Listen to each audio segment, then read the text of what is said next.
Mas ngapain? Ini mas sakit. Pasti kan datang ke tempat praktek saya mau berobat. Tapi untuk diri saya mencoba menjual kepada orang yang tidak saya kenal dan dia tidak tahu siapa saya. Saya tidak tahu orang itu kalau saya paramedis kan. Itu lebih enak. Kadang saya jualan di warung. Berangkat dari rumah gak ada kerjaan nih, gitu ya. Berangkat dari rumah jalan, mau masuk warung, ngopi, saya di warung. Jadi caranya itu apa? Pertama bikin sensasi. Di warung itu bikin sensasi dulu. Kedua nanti mau menyapa. Nanti kita bahas juga ya. Mau menyapa, mau berkenalan, mau bersilaturahmi, itu kok nggak sulit. Kadang saya ketika minum kopi saya cari warung yang cukup ramai, orangnya banyak. Ketika minum kopi saya keluarkan NSTM-nya. Nah itu saya teteskan, saya netesin itu agak tinggi, pegang botolnya itu. Namanya bikin sensasi kok. Ya, ketika teteskan dari tinggi itu kan, terus tapi ya jangan sampai nggak jatuh ke kopinya ya. Nah itu di warung tuh jadi perhatian kan. Tuh orang ngapain, kopinya dikasih apa kan begitu. Bikin orang itu betul jadi kepo kalau kata bahasa anak sekarang begitu ya. Nah terus orang tuh mulai ada yang ngelirik. Yang ngelirik itu kadang orang tidak berani ngomong kan, mas dikasih apa? Nah ketika orang itu ngelirik-ngeliat kita, langsung kita tawarin, mas mau saya kasih ini kopinya, biar sehat mas. Bukannya dari situ aja dulu, biar sehat. Baru kita buka obrolan gini loh mas, saya tuh hobi ngopi ya, tapi saya punya penyakit itu yang sering bermasalah di perut. Kadang saya sakit mah itu siang malam. Siang dia sakit mah, perut dah enak, malam dia sakit mah. Mah.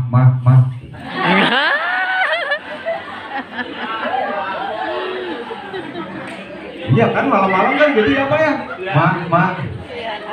Apa sih Pak? Bikinin kopi. Nah jadi ketika kita berbicara seperti itu, saya dulu sering sakit mas perut kalau minum kopi, dan alhamdulillah setelah saya bertemu dengan satu produk ini yang luar biasa, saya tidak sakit mas perut itu kalau minum kopi. Nah, terus kita kasih semua, mau pak? Saya kasih. Kita tetesin semua. Terus kita minum, mereka biarkan minum sambil kita ajak ngobrol. Sebetulnya membuka dari situ, terus kita beritahukan kita sudah paham dengan produk NSTM itu apa. Ini mas, ini tuh dibuat dari apa namanya? Bahan NSTM apa? Dari apa? Daun bidara. Kandungan utamanya apa? Mineral. NSTM itu dibuat dari, langsung aja bahasanya, 72 mineral lengkap mikro dan makro. Gak usah kita bilang daun bidara, kelamaan. Dan ternyata mas, tubuh manusia itu dari mulai belum jadi manusia itu butuh mineral loh mas. Iya, ada 72 mineral di dalam. Sebelum jadi manusia itu masih di dalam kantong Doraemonnya bapak jenengan. Ya tapi jangan digitukan ya. Itu membutuhkan mineral, sperma, ovarium itu dari mineral bahannya. Tidak akan jadi sperma kalau tidak ada mineral. Nah itu kita butuhkan dari mulai belum jadi manusia sampai jadi manusia, sampai meninggal mas kita butuh mineral.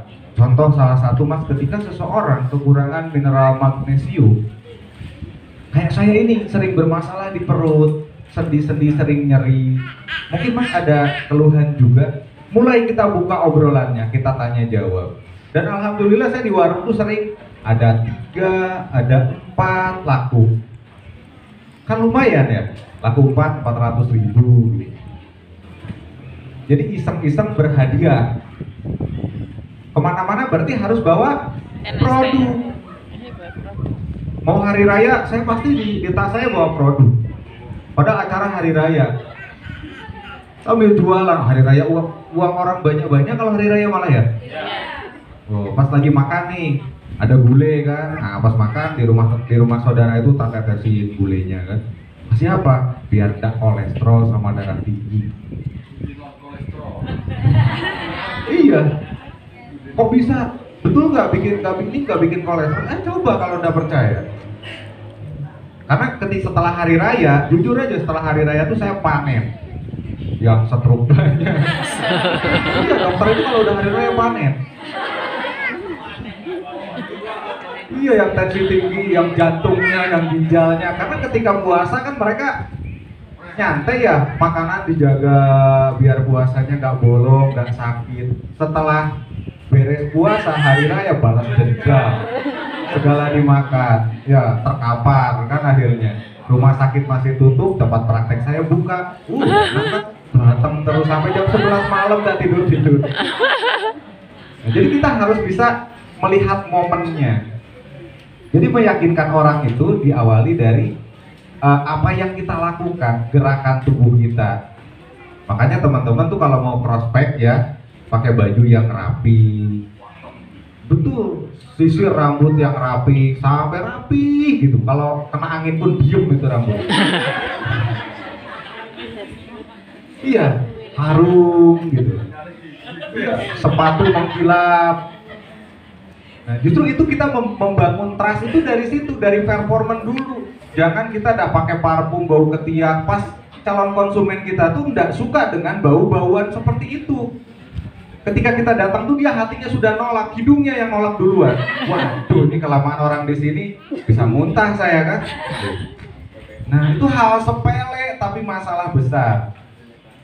Mulut, nah meskipun bapak-bapak hati-hati, apalagi kalau istrinya nggak ikut di NASA ya. Wah, bapak-bapak sudah tahu performa nih, beli baju yang bagus. Istrinya mulai ngeliat, suamiku beli baju bagus, beli parfum mahal, semprot. Istrinya nyanyi kan, biasanya tak pakai wangi, kan gitu ya. Iya kan, nah itu salah satu memang ujian. Saya juga dulu begitu Pak, istri saya loh. Jadi suami saya hobi beli parfum mahal. Nah ternyata itu apa yang dikatakan sama Pak Iwan tadi, yaitu semakin pengeluaran kita naikkan, penghasilan itu naik kok. Iya, betul itu. Itu saya merasakan kok. Saya jujur, saya setiap bulan itu kalau di ATM saya di bawah 60 juta, agak gemeter lutut loh. Gemeteran lutut itu. Lihat saldo ya dengan MBK, waduh cuma 80, agak gemeter. Kalau ada 100 gitu nih yang aman ya, itu baru aman hati, mau pergi kemana aja santai. Tapi kalau di situ isinya 70, 80, nah itu seperti di belakang saya tuh ada singa yang gede siap menerkam. Kalau saya tidak kenceng larinya pasti dimakan. Iya, jadi pengeluaran itu bukan harus dinaikkan, ya betul, tapi lebih ke manfaat ya. Nah kayak kita mulai beli baju yang lebih pantas. Tadi parfumnya itu yang biasa di Alfamart 18.000 yang naikkan jadi 100.000 gitu harga parfumnya. Iya, sepatu kasih yang bagus, yang benar-benar kulit. Nah, itu akan membangun kepercayaan diri kita. Cari jam tangan yang harganya 1 juta gitu. Iya. Nanti kepingin yang 5 juta, betul Pak. Setelah punya yang 1 juta, kepingin yang 5 juta nanti itu. Karena itu betul membangun. Ketika kita berpakaian yang rapi, yang baik, yang bagus, itu kita percaya diri. Dan orang pun ketika kita menawarkan produk, ketika kita prospecting, ya, orang itu percaya. Kita berbicara bisnis nilainya ratusan juta, oh, bajumu aja kayak gini. Percaya nggak kira-kira orang? Tidak. Jadi itulah yang namanya membangun trust, membangun kepercayaan. Kan itu seperti hal sepele ya, tetapi itu penting. Saya dulu begitu ketika kuliah, saya bisnis di bisnis multi level, sampai jadi mbahnya multi level, dari bujangan sampai punya anak 3 ya multi level aja. Ketika saya punya uang, biarkan makan itu agak jarang, tapi pakaian itu rapi. Teman saya tuh ada satu orang itu kalau dikirim orang tuanya dari NTT, ya nggak dibayarkan buat kuliah, dia belikan baju yang bagus, sehingga dia sukses itu dari situ. Ketika dia sukses, dia bisa bayar kuliah. Ternyata saya belajar dari dia, kenapa sih kamu itu uang kuliah dipakai beli baju bagus? Karena kalau saya pakai baju jelek, saya berbicara bisnis uang ratusan juta, orang nggak percaya bos. saya pakai jam tangan 5 juta gitu. Wajar orang percaya kan ya? Oh iya, jam tangannya aja mereknya mahal. Jadi ketika kita mengajak bisnis dengan nanti iming-iming bonusnya ratusan juta, orang itu pasti percaya. Sepatu selalu disemir.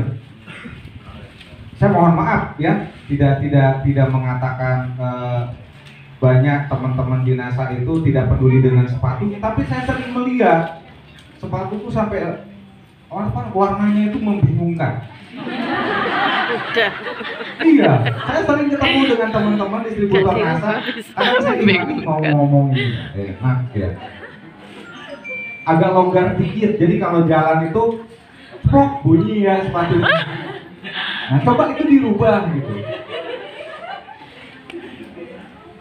Iya, kenapa sulit berkembang? Harusnya ketika kita bisnis sulit berkembang, kita kembali dulu introspeksi, evaluasi apa yang salah dari diri saya. Kenapa ketika saya jual kok sering ditolak? Sebelah mana orang tidak percaya kepada saya? Apa mungkin pakaian saya nih yang kurang pas?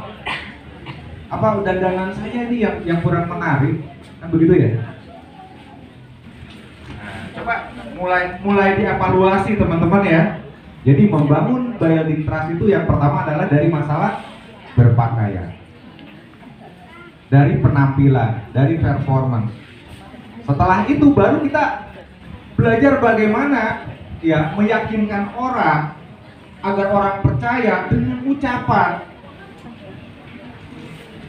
Sebetulnya dalam teknik yang namanya berjualan, orang itu hanya tinggal bisa mengolah kata-kata. Apa sih jualan itu, Bu? Jualan itu apa, Bu? Menawarkan produk itu jualan ya. Berarti kalau jualan itu kalau produknya terbeli baru terjual ya.